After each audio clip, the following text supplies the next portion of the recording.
Hi everybody, welcome back to another COVID Victory Garden lesson. So I'm Mila Fournier and I'm here to help you out with your gardening. So way back when we talked about putting seed starts together, and this is a tray of tomato seedlings, and then a little bit later on I talked about how to divide these up and be ruthless and snip away the least healthy in each cell.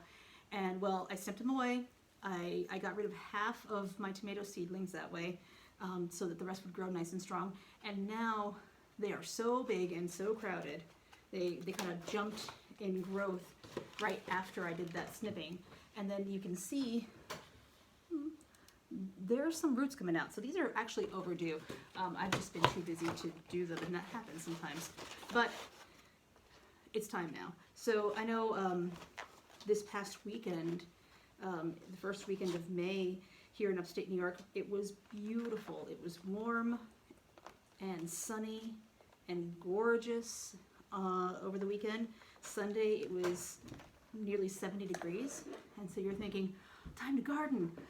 And I'm going to tell you this, spring is untrustworthy here in the Finger Lakes. We know that we have an average in our zone 6, zone 5 area of last frost date around May 15th. I'm not kidding about that. The world's not kidding about that. This weekend, even though it got up to about 70 all week, this week we're going to be hitting a high somewhere in the mid upper 40s, low 50s, and at night it's going to be down to the upper 30s. And that is just too cold for these tomatoes to survive.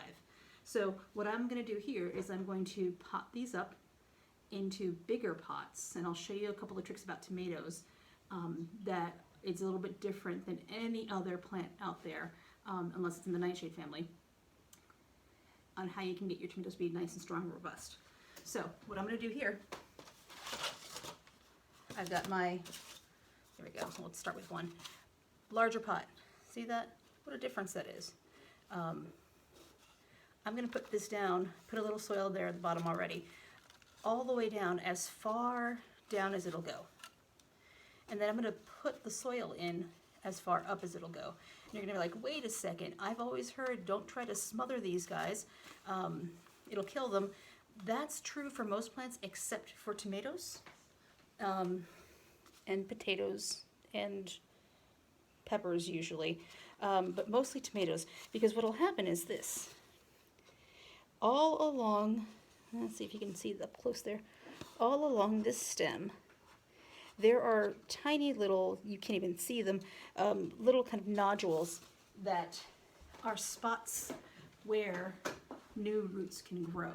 So basically anywhere a tomato stem touches the ground, being in that dark and being close to that moisture is a hormonal signal to the tomato that it is time to put out roots. So it'll actually convert that stem into root matter. So it'll actually start to put out roots along the sides. So we're going to put that in as far deep as it'll go. Up to these first 2 leaves usually is a good measure. These are the cotyledons. They're the ones that emerge from the seed. And up here you have our true leaves. So I'm going to take that, and then I'm going to get my soil and pack it in. Like really, really pack it in there.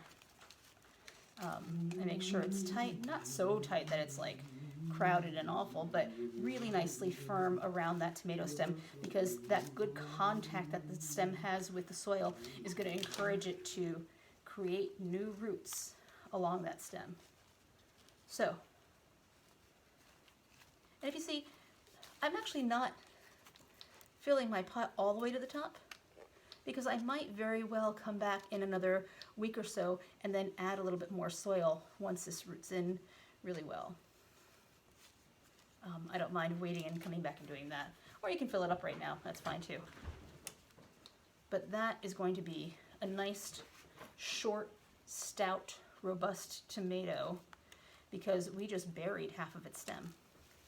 Now, I wouldn't suggest you do that with a lot of your other plants, but tomatoes can do that. I'll show you a little thing about peppers. Some peppers it's okay to do that with. Most peppers it's okay to do that with. I'm actually going to show you what those adventitious roots look like, because actually a couple of my peppers are looking like they're starting to develop them. So let me show you. I'm going to pull one of these up out of the tray. And what I'm doing is I'm taking the little plant tag and I'm digging around the edge like this to loosen it. And then if all goes well, I can pop that out. So any sort of little tool like a popsicle stick or something like that that you have that can do that would work really nicely. So let me show you all about these adventitious roots. I'm going to get up close to the camera on this side here. You see those little nodules growing along the side of my pepper stem? That's actually a sign that this poor pepper needs more. Whenever a plant is a little bit stressed and it's searching for more nutrients, it'll behave in such a way to try to get it more nutrients. So in this case, because the pepper has the ability to make those extra roots along the side here, it's trying. And what that tells me is that I have not been feeding this enough, and that this poor pepper needs a bigger soil mass so that I can give it more food so it can actually grow more healthfully. So this pepper is going to go, again, into one of these. Not as deep as that tomato, though. I don't like burying peppers that deep, but I will cover up as far as those little white nodules are that you saw. And then I get to repeat and repeat and repeat, because I have 56 tomato plants in this tray that need to be transplanted. And I probably have 48 different peppers that need to be transplanted. So I'm going to be here for a while. But there you go. You can see, see there's a little bit of yellowing on that leaf. That's telling me that this pepper has not been happy. It's now starting to outgrow this spot. So it needs more soil, it needs more water, it needs more feeding, and that will work best if you give it more soil volume. So that's how to transplant before you're ready to transplant outside. So these are going to go under my grow lights over here. It's getting kind of crowded, and we're going to keep growing these until Mother Nature really does decide that spring is really here. Because right now it's 36 degrees and it's not feeling like spring. It's feeling like a little bit of winter still. And these guys aren't going to handle that. So they're going to stay inside for another 2 weeks. And with that, happy gardening.